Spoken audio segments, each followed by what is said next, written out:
ऐसा क्या हुआ कि एक पत्नी ने अपने पति को चाकू से गोद गोद कर मार डाला। अगर आप लोगों को इस कहानी को पूरा जानना है तो आप लोग हमारे वीडियो को अंत तक जरूर देखें। नमस्कार दोस्तों, मेरा नाम है जोकर। स्वागत करता हूं आपका जोकर न्यूज के एक और नए एपिसोड में। आज की कहानी एक ऐसे परिवार की है जो काफी हंसता खेलता परिवार था, जिसमें एक लड़का होता है जिसका नाम होता है सचिन। उसकी उम्र होती है 40 साल और वो एक कंपनी में इंजीनियर की पोस्ट पर नियुक्त था। और उसकी एक पत्नी होती है जिसका नाम होता है गुंजन। दो छोटे छोटे बच्चे होते हैं जिसमें एक लड़की होती है और एक लड़का होता है। लड़की की उम्र 11 साल होती है और लड़के की उम्र 10 साल होती है। और वो सभी एक जॉइंट फैमिली में रहा करते हैं, यानी कि माँ बाप भाई बहन सबके साथ हंसी खुशी रहा करते हैं। परंतु दोस्तों, घरेलू हिंसा समाज की एक ऐसी बुराई है जिस पर ना तो सरकार काबू पा सकती है और ना ही इंसान।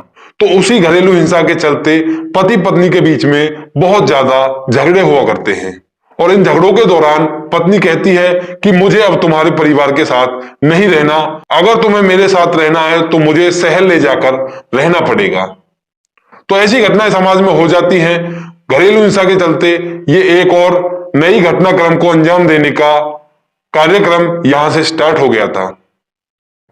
अब दोस्तों, इसके बाद क्या होता है? इसके बाद जो पति होता है, वो इंजीनियर होता है, वो सोचता है कि अगर हमारा झगड़ा शांत हो जाए तो इसमें दूर रहने में ही क्या बुराई है। उसके बाद उसके परिवार वाले भी उसको समझाते हैं कि बेटा, अगर तुम्हारे घर का कलेश इस वजह से शांत होता है कि आप यहां से जाकर शहर में रह लो, तो इसमें कोई बुराई नहीं है। तो माँ बाप की बात को मानते हुए सचिन अपनी पत्नी को और अपने बच्चों को लेकर पास के ही शहर में जाकर एक कॉलोनी में रहने लगता है। अब दोस्तों, जो घरेलू हिंसा होती है वो यहां पर भी शांत नहीं होती। उन दोनों के बीच में झगड़े लगातार होते रहते हैं और बार बार होते रहते हैं। यहां पर दोनों ही कमाने वाले थे, पत्नी की भी जॉब लगी हुई थी और पति इंजीनियर था ही।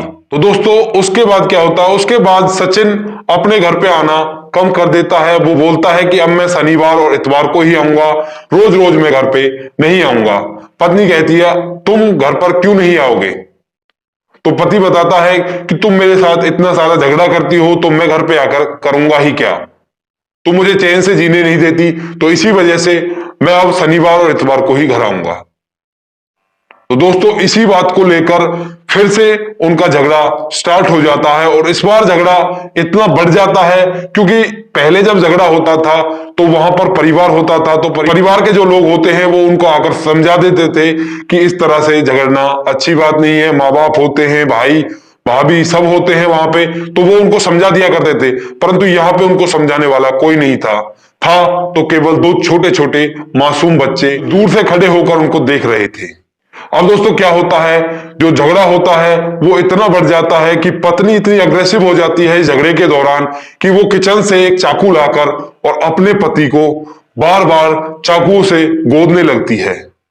और चाकू से गोदने के दौरान अंत में आकर उसके गले को काट देती है।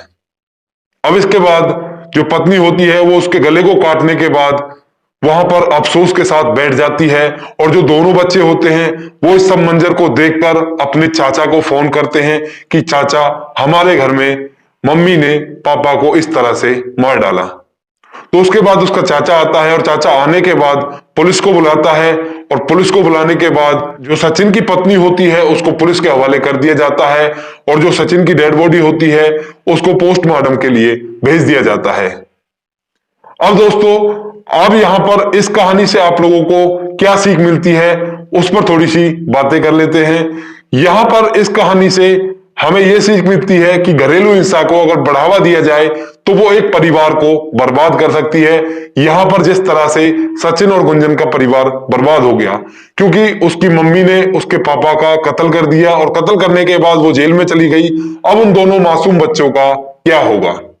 कौन उनको पढ़ाएगा लिखाएगा? कौन उनको लाड लड़ाएगा?